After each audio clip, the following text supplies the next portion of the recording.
Then I came across Eric Clapton, who at the time was playing with John Mayall's Blues Breakers, and I guess I was about 18 by then. I knew that I was never going to be, you know, in the same league as Eric Clapton, and I thought, right, I should find something else to do. So I traded in my trusty Fender Stratocaster, and the thing hanging on the wall that was a mystery to me, this sort of shiny object on the music store wall, and I just thought, I don't know what that does and how you play it, but it kind of looks nice, you know. And I struggled for 2 or 3 months doing absolutely nothing at all, and then it suddenly clicked that I could actually play, you know, just simple, which were kind of bluesy, guitar-y kind of things, reinforced by singing the note and playing at the same time. And that's the beginning of Jethro Tull. Basically, December 1967, the four of us got together in Luton in the south of England, and I became the flute player in a little blues band.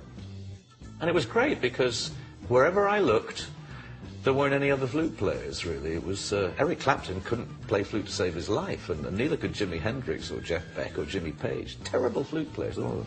So I was in with a chance. I could be the best and the worst flute player in rock and roll at the same time.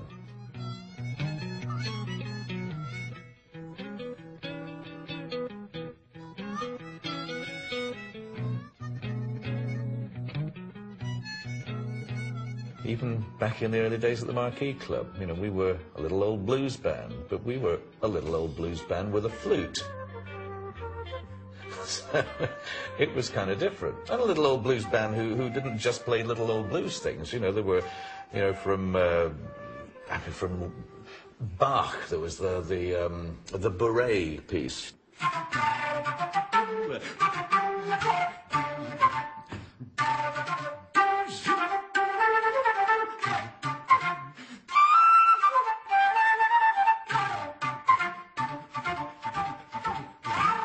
Flute can be used in the way that the human voice is used to create rhythm, you know, very breathy kind of rhythm, you know.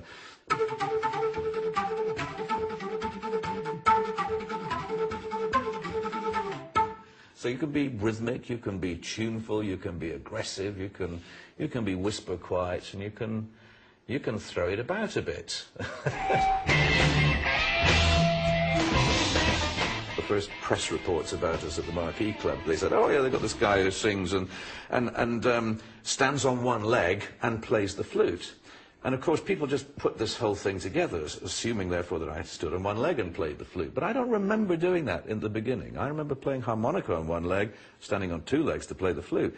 But then having read the first you know, press things about us, the first reports in the music press, I thought, now I have to learn to play the flute standing on one leg, which was a whole lot more difficult because you don't have the microphone stand to hang on to. You're just kind of up here and trying to assume some kind of balance, which, you know, it's not that easy to do.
she's to see where I'm going to. I don't want to.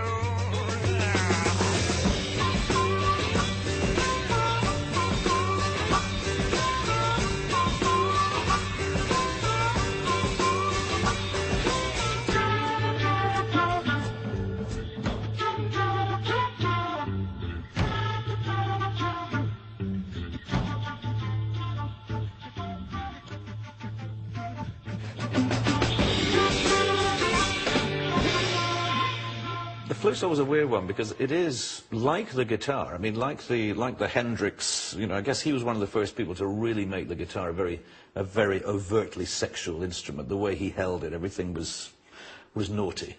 And I kind of took the flute without really being aware of any of the folklore and mythology associated with the instrument, or some of the people reputed to play it. I wasn't aware of that, but I used it also in that kind of phallic thrusting sort of way. You know, I would hold it when I wasn't actually playing it and use it as if it was a surrogate guitar. And so the sort of phallic nature of it became a trademark. It also meant I didn't have to play it all the time, just wave it around and look good.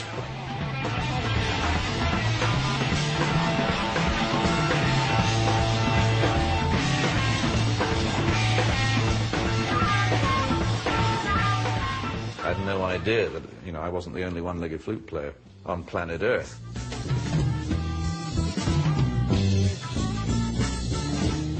There are different gods who also play the flute and are usually depicted, again, standing on one leg. It was only when I was in India for a press conference, the one-legged thing came to, you know, bite me in the bottom rather badly. We discussed at the press conference such things as my flute-playing style and where did I get it from, and told a story about Eric Clapton and blah, blah, blah, blah, blah. And they said, well, you know, we appreciate that, but we're rather, miffed. We're rather upset by the fact that you appear to be making fun of one of our most important Hindu gods, Krishna. And so I was then having to very apologetically say, oh, I'm sorry about this. I had no idea, you know, that Krishna did this. And but obviously it got him a lot of attention too, and particularly the attention also of the female fraternity, because Krishna, when I did take the trouble to learn a bit about Krishna and his antics, he was very successful, apparently, with the young female goat herders. Here's another one with a piano. This is a new song. It's actually a rather nice one, very subtle beginning, which you won't hear a word of. It's really a nice song, unless you happen to be Jewish or Catholic or something like that. It's called My God.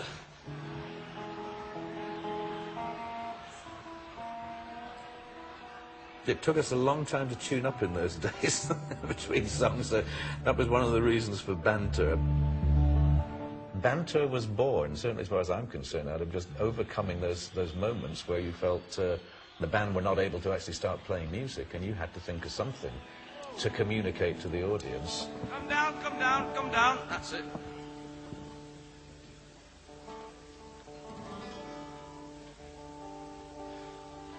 Oh, I need another one.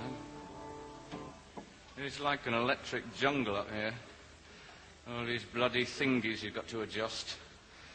Cool, you're never through adjusting your thingy in a place like this. My thingy needs a lot of adjusting, actually. I'd love to put it away, but it keeps hanging out. Hello, what's happening over there? Football matches? Come on, who won? Was it Chelsea? Was it, eh? Yeah. Ooh, that's loud. Cool. Eric, move over. Is that all right? It's really shitty actually trying to tune up on stage up here. It feels like shit. My God. This is actually the beginning.